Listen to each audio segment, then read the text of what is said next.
jeunes sont en train de démonter le chapiteau.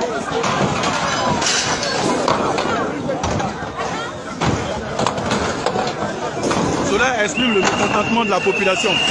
Parce qu'il y a beaucoup d'habitations dans les environs. C'est un quartier d'habitation. Voilà, merci les jeunes.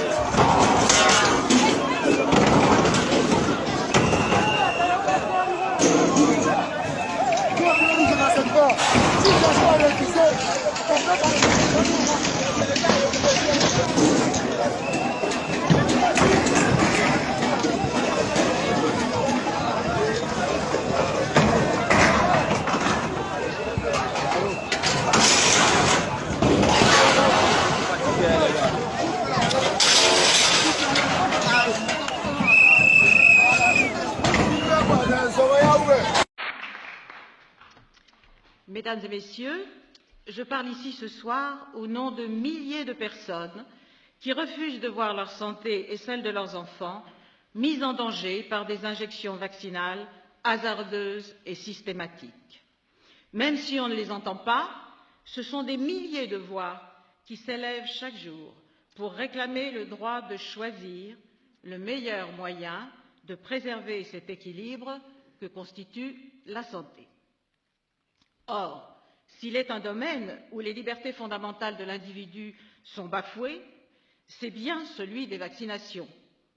Voilà 200 ans qu'elles sont pratiquées, massivement et à l'aveugle, et de plus en plus, sans que la moindre preuve scientifique, je dis bien scientifique, de leur efficacité, de leur utilité et de leur innocuité n'ait été fournie.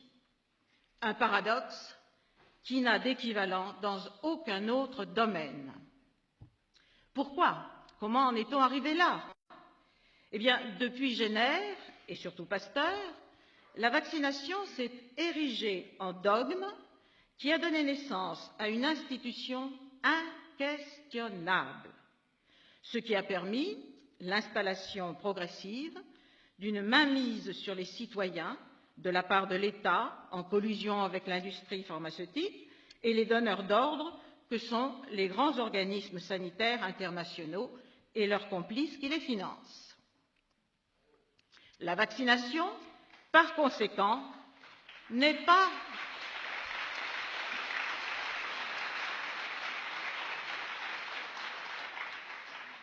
La vaccination, je répète, n'est pas une affaire de santé, mais une affaire de pouvoir et d'argent. Elle n'est pas non plus un objet de connaissance, mais de foi. Dans ce contexte, où le pouvoir et les intérêts mercantiles priment, il n'est pas étonnant que toutes les dérives dont a parlé le professeur Bellepomme soient possibles. Vaccination de masse à la hussarde, notamment dans le tiers-monde, adjonction dans les vaccins de produits toxiques de plus en plus nombreux et de plus en plus toxiques pour une rentabilité maximale, alourdissement du calendrier vaccinal, aucune précaution avant vaccination ni aucun suivi après, aucune information exhaustive ni du public ni des médecins, aucune vaccinovigilance, aucune reconnaissance des accidents post-vaccinaux, à part de très rares exceptions après un parcours du combattant pour la victime, maquillage des données et propagande avec la complicité des grands médias. Et enfin, vote des lois d'obligation vaccinale assorties de sanctions, amendes, peine de prison, suppression des droits parentaux, licenciement, chantage à l'embauche, persécution et interdiction d'exercer pour les médecins. Ce tableau,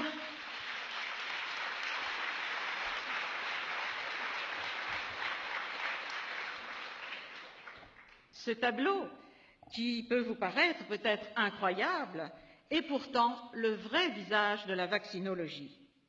Derrière le masque se cache une triste réalité qui a instauré la maladie à la place de la santé et la soumission à la place de la conscience.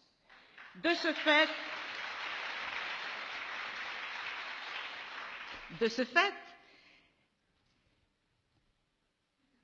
et j'ai perdu ma ligne, les conséquences d'une politique de fausse prévention par la vaccination sont très lourdes, tant dans le domaine médical que dans le domaine de l'éthique et du droit. D'une part, on observe une dégradation de la santé des populations partout dans le monde, avec l'émergence de nouvelles maladies. Plus de 5000 maladies rares sont actuellement répertoriées, ou la résurgence d'anciennes maladies, tout cela suite à la pression de sélection des germes ou à leur mutation favorisée par les vaccinations. D'autre part, on constate l'intrusion dans nos sociétés de problèmes nouveaux que nous ne savons pas résoudre et qui génèrent des dépenses colossales. Il en est ainsi avec l'autisme, dont on a déjà parlé, les troubles du comportement et de même qu'avec les maladies de dégénérescence qui atteignent des gens de plus en plus jeunes. Au niveau de l'éthique, les vaccinations forcées sont incontestablement une atteinte à l'intégrité physique, pourtant défendue par la Constitution et le droit français, tout comme le droit européen.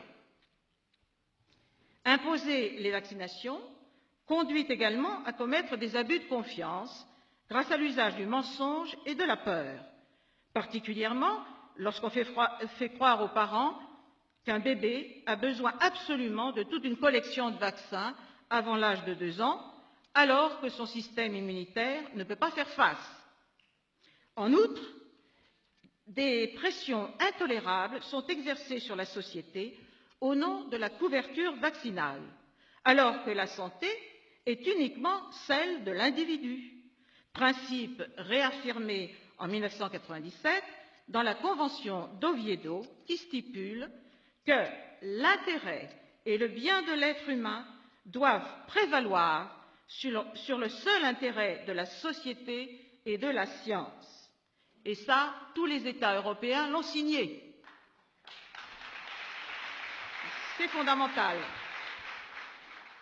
Alors, que demandons-nous? Eh bien, en premier lieu, que la vaccination n'échappe plus au droit et que l'on cesse de violer la Constitution avec des obligations vaccinales directes ou indirectes. Non, ne plébiscitez pas tout le temps. Alors, cela suppose, premièrement, le respect des lois démocratiques qui garantissent les libertés fondamentales de l'individu. Deuxièmement, cela suppose le respect du code de déontologie médicale. Et enfin, troisièmement, cela suppose le respect du principe de précaution et de son corollaire, le principe de prudence. Dans le doute, on doit s'abstenir et non pas s'obstiner.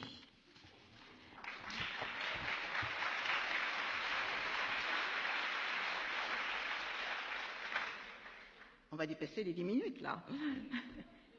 Nous ajouterons qu'il faut que cessent les vaccinations de masse, qui n'ont jamais rien résolu et qui s'apparentent à une expérimentation grandeur nature, cautionnant ainsi le massacre d'un certain nombre d'innocents.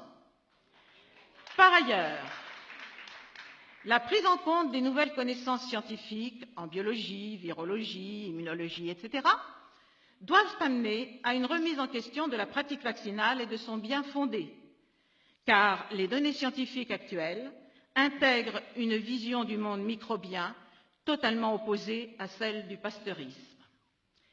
Il va sans dire que pour toutes ces raisons, il est grand temps d'établir un bilan rigoureux de la politique vaccinale, qui doit être réalisé, il s'entend, par des spécialistes totalement indépendants des lobbies pharmaceutiques et financiers.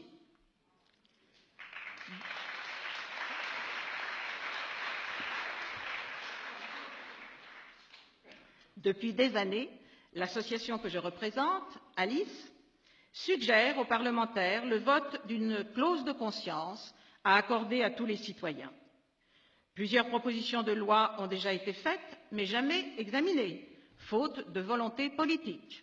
Je terminerai en disant que nos sociétés ne survivront pas si leurs citoyens continuent à subir ce qu'ils n'approuvent pas et qui dégrade leur santé. Que dès maintenant, grâce à l'Alliance pour la santé, et c'est notre souhait, se construise une société d'hommes et de femmes qui sachent reconquérir leur souveraineté et leur liberté celle de leur corps étant une exigence primordiale. Juste une dernière phrase. C'est le choix de la vie et non celui de la destruction qu'il nous faut faire, seul gage de la pérennité du bon fonctionnement de nos démocraties. Je vous remercie. Sœurs de Côte d'Ivoire, bonjour frères et sœurs africains. Je suis Taka Bouanegra, mais connue sous le nom Bouane Diaka sur Facebook, sur YouTube, sur Twitter, sur Instagram. Diaka, c'est la joie, l'allégresse, le bonheur. Et c'est ce que je veux véhiculer à vous, mes frères et sœurs, de Côte d'Ivoire et du continent africain et des Noirs partout dans le monde. J'aimerais vous parler aujourd'hui de Congo Lisolo. Congo Lisolo, c'est un site fait par des Africains ou des Africains. Sur ce site, vous pouvez apprendre tout sur votre histoire, sur l'histoire de vos ancêtres, sur l'histoire de l'esclavage, sur les inventions des Noirs, sur notre culture de tous les pays qui composent le continent africain, la terre, le berceau de l'humanité. Congo Lisolo vous permet, si vous êtes inscrit dessus, d'avoir une section personnelle, votre espace sur lequel vous pouvez faire la publicité de ce que vous offrez, vous pouvez faire des publications. Si vous découvrez des informations supplémentaires, vous pouvez les apporter pour que la communauté en bénéficie. Parce que savoir qui nous sommes nous rend plus forts. Le savoir est une arme. Tant que nous saurons qui nous sommes, nous saurons où nous allons. Alors je vous invite massivement à visiter le site www.congolisolo.net, Congo avec K. Et Congo Lisolo, ça veut dire causerie fraternelle. Nous sommes des frères. Peu importe les frontières qui ont été tracées, nous avons les mêmes ancêtres parce que nous venons de la même terre, cette terre qui est le berceau de l'humanité. Alors, rejoignez-moi sur Congo Lisolo parce que moi, Bouane Diaka, j'y ai mon espace et il y a une collaboration qui existe avec Congo Lisolo et c'est ce que nous devons faire pour être forts. Il faut que nous travaillions main dans la main. Il n'y aura pas de miracle.